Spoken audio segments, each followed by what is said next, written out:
My husband, Bob Goodman, was diagnosed with leukemia.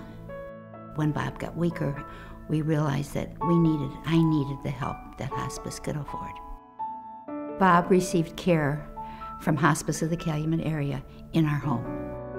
Hospice of the Calumet area provided wonderful services. The nurses, the aides, social worker, bereavement care, they were there. If Bob had any problem, I could call them. They would answer me right away.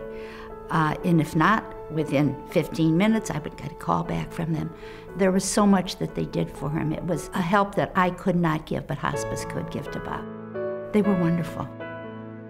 It was very important to Bob because he felt that he had more control. He had his family around him, and he felt more comfortable at home. Hospice of the Calumet area gave me some relief.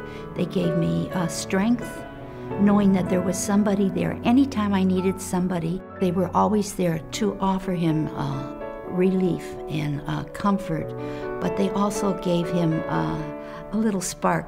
They joked with him, they made him smile. It was good to see.